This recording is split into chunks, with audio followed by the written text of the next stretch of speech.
For today's video mga idol ay pumunta ako dito sa lugar po sa Hindang at tiningnan ko yung paligid.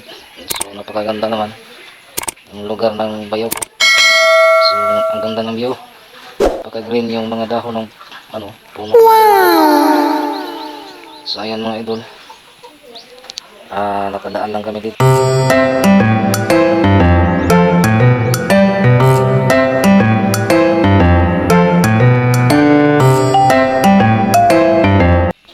So ayan, nanguha kami ng puno mangga.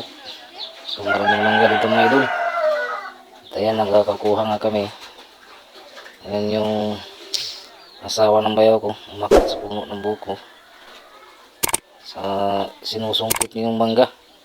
So, sa paligid nito maraming bahay at magaganda, hindi pa tapos.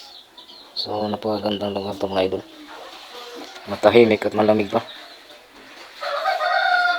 So ayan mga idol.